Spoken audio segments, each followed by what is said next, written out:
Okay, so in this video, we're going to talk about finding x-intercepts from all three forms of a quadratic function. So we're going to start, this is standard form. So y equals ax squared plus bx plus c, we've seen that before.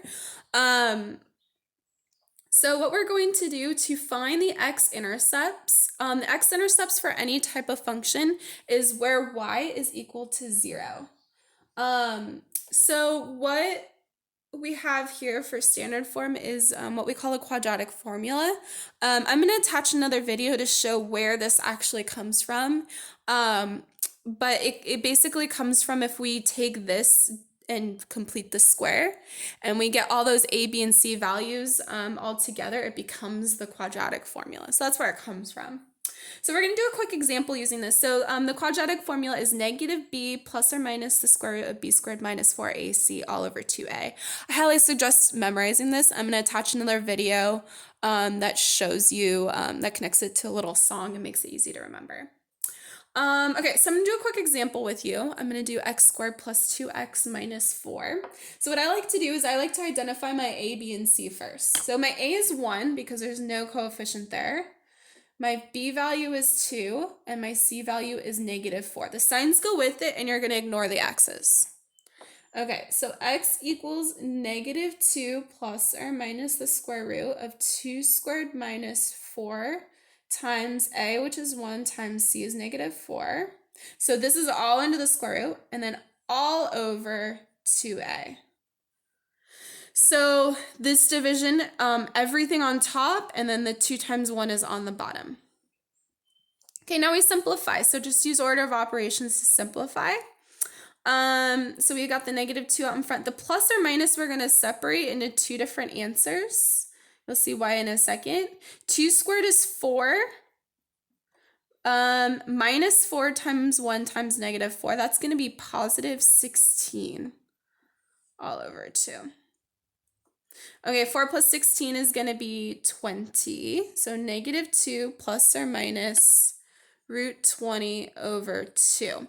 Now what we want to do here is you've got two options. If you're graphing this and you want to calculate your x-intercepts, you're going to throw this into a calculator. Okay, so you've got two answers here. You're going to go with negative 2 plus root 20 over 2 or negative 2 minus root 20 over 2. So those are going to be our two answers. Now, you can plug that into your calculator, get decimal approximations, and you'll get 1.236 and negative 3.236. Okay, but what we like to do in math is we like to get exact, beautiful answers. So what we want to do is we want to reduce that root 20 with the radicals. There's a perfect square, which is 4, that goes into root 20. So it's 4 times 5, and the square root of 4 is 2, so it's going to be 2 root 5. So this is going to be, and you can write these together, you can write them separately. So we've got negative 2 plus 2 root 5 over 2, and then we can take the 2's out. So this simplifies to negative 1 plus root 5. And then this one will be negative 1 minus root 5. So you can leave them together or you can separate them out. That's the exact answer. Or like I said, you can write it as negative 3.236 and 1.236. Okay, so those are your two options. Now, if you get underneath the square root at this point, if you get this answer here is negative, don't freak out. Simplify the best that you can with this. But what that means in your answers, you're not going to actually have any x-intercepts. It's what we call an imaginary number, which you'll get into more when you get to Math 2 honors. So that actually finds the x-intercepts when you're graphing. So what I'd like to show you is the actual graph of this.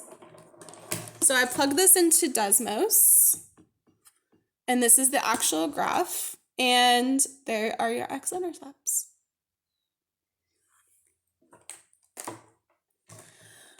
All right, the other versions are a little bit easier to deal with. So we've got vertex form and we've got factored form.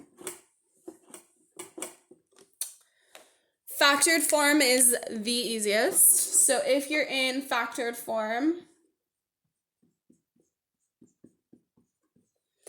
and it's equal to y. So again, when you're finding x-intercepts, it's when y equals 0, right? It's opposite variable equal to 0. Now we call this the zero property principle. So when you've got two things multiplied together and they equal to 0, this thing could be 0 or this thing could be 0. So it turns out there's two answers, like you have two x-intercepts. So what we do is we just set one of the parentheses equal to 0, and then we set the other set of parentheses equal to 0. So x equals -1 and x equals 2. That's it. Those are your x-intercepts. So that's the really cool thing about factored form, is that factored form really just displays the x-intercepts right away. It's usually the what makes those parentheses equal to 0. So that's from factored form. That's pretty cool. Okay, now vertex form, a little bit more algebra, but pretty darn straightforward. So I'm gonna do an example with you.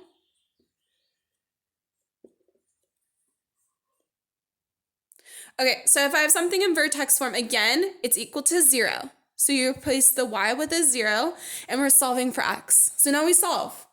Solving is pretty straightforward. So let's add this one first. Remember your order of operations. And then to undo this square here, we don't want to multiply this out. That's going to make it so much more complicated. We want to take the square root of both sides. Now, when we take the square root, there's a plus or minus. Okay, so the square root of 1 is just 1. So we have plus or minus 1, and then we're left with x minus 1 on the other side of the equation. We don't need the parentheses anymore. And now we solve for x. So we add 1 to both sides. So we have 1 plus or minus 1. We have two answers, just like we did with the quadratic formula, because again, the quadratic formula comes from this process. So we've got 1 plus 1, which is 2, and then we have 1 minus 1, which is 0. So we have 2 and 0 as our x-intercepts. Now again, if this wasn't a perfect square, so this one worked out to be a perfect square, you would simplify this down with the radicals. So think about what perfect squares you have in here. So if this was, let's say this was, let's do a different number, 24. So let's say that was 24. So in 24, you have, it's 4 and 6. So 4 turns into 2, and the 6 is not a perfect square, so it's 2 root 6.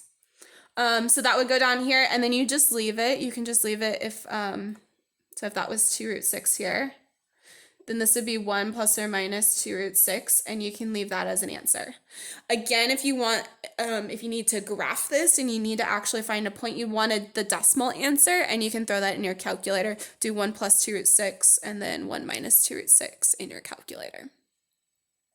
So that was all about finding x-intercepts in quadratic functions.